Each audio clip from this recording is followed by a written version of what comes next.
पिछले क्लास में हम लोग विभवांतर के बारे में पढ़े थे। उससे पहले विद्युत आवेश के प्रवाह की दिशा के बारे में भी पढ़े थे। उसी से रिलेटेड एक क्वेश्चन है, आवेश का प्रवाह किस पर निर्भर करता है? आवेश का प्रवाह किस पर निर्भर करता है?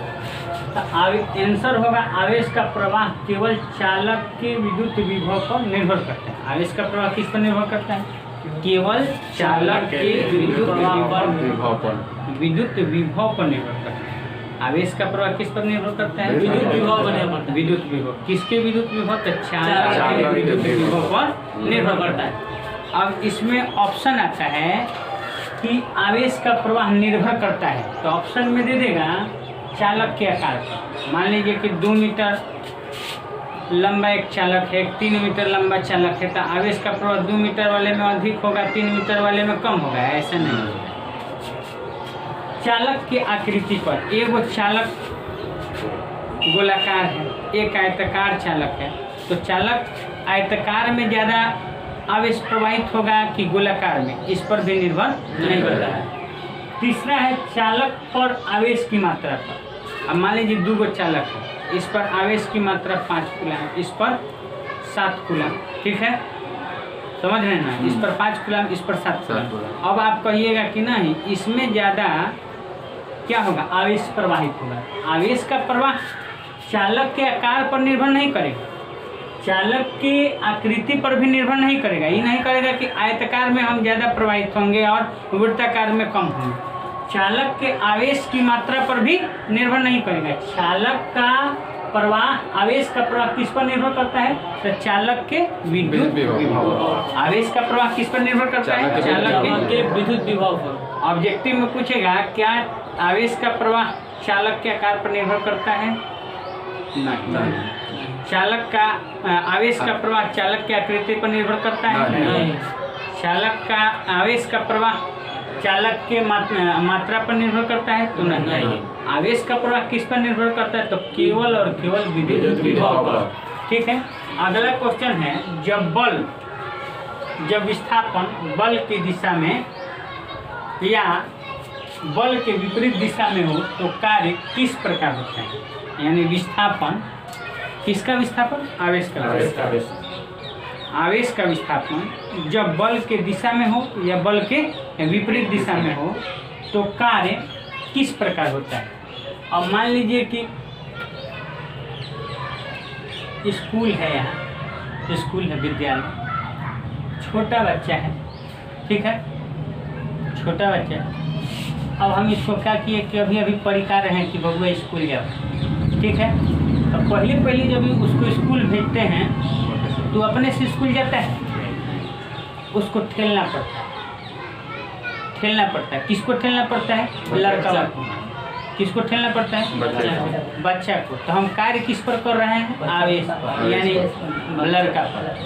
तो यानी जब जबरदस्ती उसको भेजते हैं कहीं, यानी विद्यालय की ओर, किसको? लड़का को। तो हम कार्य किस पर कर रहे हैं? लड़का पर। ठीक उसी प्रकार अब देखिए यहाँ क्या है, प्लस क्यू आवेश है, इसके कारण इधर विद्युत क्षेत्र है। अब क्यू नॉट आवेश को हम इधर ला रहे हैं, तो इधर जाएगा? इधर जाएगा। लेकिन कह रहा है कि जब विस्थापन बल की दिशा में हो, बल की दिशा में हो तो कार्य आवेश द्वारा तथा विस्थापन बल के विपरीत दिशा में हो। अब विस्थापन बल किधर लग रहा है? इधर प्लस है, इधर प्लस है, समझिएगा ध्यान से। ये प्लस है, ये प्लस है, तो दोनों के बीच कौन सा बल कार्य करेगा? प्रतिकर्षण। तो प्रतिकर्षण बल कार्य करेगा, तो यह आवेश यानी इस आवेश द्वारा इस पर बल किधर लगेगा? इधर। इस आवेश द्वारा बल किधर लगेगा? हमको इस आवेश को कहाँ लाना है? इधर। तो बल का दिशा किधर है? इधर है। इसको हम कहाँ ला रहे हैं? बल के विपरीत दिशा। कहाँ ला रहे हैं? बल के विपरीत दिशा। बल का दिशा कहाँ है? इधर। ला किधर रहे हैं? विपरीत दिशा में। ये जाएगा? नहीं जाएगा, नहीं ना जाएगा। तो हम क्या करेंगे? जबरदस्ती भेजेंगे। तो कार्य हमको किस पर करना पड़ेगा? कार्य इसी पर न करना, एक के कनैठी लगावे के पड़ी, एक के 2-4 धापा मारे के पड़ी कि जो होने। तो यानी कह रहा है कि जब विस्थापन बल के विपरीत दिशा में हो, हम किधर विस्थापित करना चाह रहे हैं? इधर। बल का दिशा किधर है? इधर। तो हम इसको इधर विस्थापित करना चाह रहे हैं, यानी विस्थापन कहाँ है? बल के विपरीत दिशा में। बल इस दिशा में है, हम विस्थापित करना किधर चाह रहे हैं? इधर। तो इसको बल के विपरीत दिशा में हम विस्थापित कर रहे हैं, तो ये नहीं जाएगा। तो इसको 2-3 टावर लगाना पड़ेगा, कान में कनैथियों लगाना पड़ेगा। तो इसी को न लगाना पड़ेगा, यानी कार्य किस पर होगा? आवेश पर। कब? जब विस्थापन बल के विपरीत दिशा में हो तब। अब आइए पहला, जब विस्थापन बल के दिशा में हो। अब लड़का परीख गई बा, ये परीख गया है कि स्कूल अब जाएंगे, इसको मिल गया है, जोड़ा लाग गई हो सकता है ये घुल मिल गया हो। अभी अपने से स्कूल जा रहा है, स्कूल इसका किधर है? इधर है। तो इधर है, यानी बल का दिशा किधर है? इधर। बल का दिशा इधर है, इसमें क्या है? प्रतिकर्षण है। तो इधर अपने से जा रहा है ना, तो अपने से जा रहा है तो कोई कार्य करना पड़ेगा। खाली टिफिन और लंच बॉक्स सरिया दिए हैं तो बैग टांग क्या चल रहा है। इसका मतलब हुआ जब कार्य बल के दिशा में हो, यानी इधर कार्य कहाँ हो रहा है? इधर ही जा रहा है। इधर आवेश किधर जा रहा है? इधर। तो बल के दिशा में जा रहा है। तो जब कार्य बल के दिशा में हो, जब विस्थापन कहाँ हो? बल के दिशा में हो, तो कार्य किसके द्वारा करना पड़ेगा? आवेश द्वारा। तो कार्य आवेश द्वारा होता है। जब विस्थापन बल के विपरीत दिशा में हो, तो कार्य किस पर किया जाता है? आवेश पर किया जाता है। कार्य किस पर किया जाता है? आवेश पर किया जाता है, क्योंकि वो तो विपरीत दिशा में जा नहीं रहा है। तो उसको हम लोग जबरदस्ती भेज रहे हैं, तो कार्य किस पर करना पड़ता है? समझ में आ गया? अब आगे क्वेश्चन है, 1 वोल्ट को परिभाषित करें। 1 वोल्ट को परिभाषा है विद्युतीय क्षेत्र में। किस क्षेत्र में? विद्युतीय क्षेत्र में। विद्युतीय क्षेत्र में 1 कूलाम आवेश को, आवेश है मान लीजिए, इधर विद्युतीय क्षेत्र है, इसका परिणाम कितना है? 1 कूलम। इस आवेश का परिणाम यहाँ समझिए, O बिंदु पर +Q आवेश है, इसके कारण इधर विद्युतीय क्षेत्र उत्पन्न हो रहा है। हम 1 कूलाम आवेश को किधर ला रहे हैं? विद्युतीय क्षेत्र में। 1 कूलाम आवेश को किधर ला रहे हैं?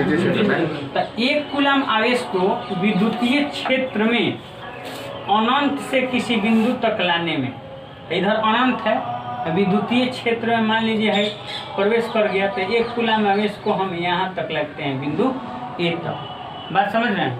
1 कूलाम आवेश को विद्युतीय क्षेत्र में अनंत से किसी बिंदु तक लाने में, तो मान लीजिए कि अनंत है, यहाँ से हम यहाँ लाए, तो हमको कार्य कितना करना पड़ा? 1 जूल। कितना करना पड़ा? 1 जूल।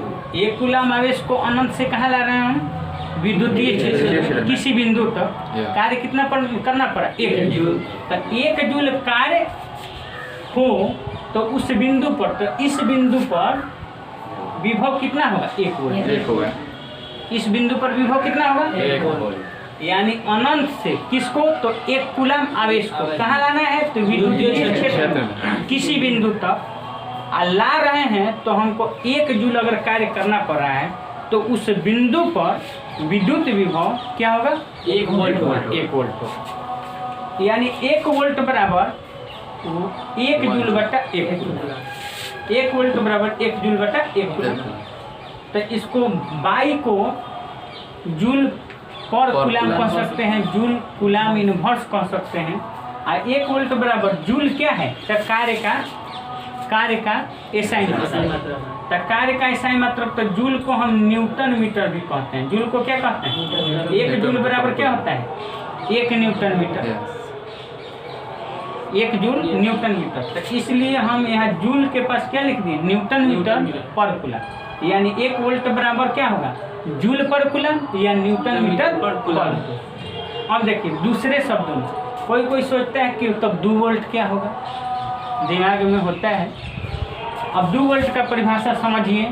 विद्युतीय क्षेत्र में इसका दूसरा परिभाषा, किसी बिंदु पर किसी आवेश को अनंत से लाने में किए गए कार्य और आवेश के परिणाम का अनुपात यदि 1 हो, अनुपात यदि 1 हो, तो उस बिंदु पर विभव क्या होगा? 1 वोल्ट होगा। अब मान लीजिए कि भाई 1 वोल्ट है, यहाँ वोल्ट है, यहाँ हो गया 5 जून, अच्छा 15 जून, यहाँ हो गया 3 कूलम। ये कटने पर कितना आ रहा है? 5 आ रहा है जूल पर कूलम, यानी वोल्ट। 5 वोल्ट आ रहा है। कितना आ रहा है?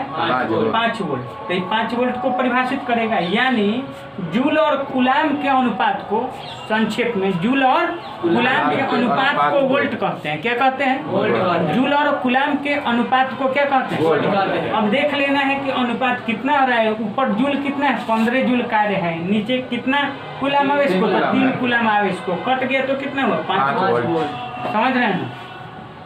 बस आज के लिए इतना ही। तब तक के लिए धन्यवाद। इसी तरह मेरे साथ आप लोग बने रहिए और चैनल को सब्सक्राइब करते रहिए।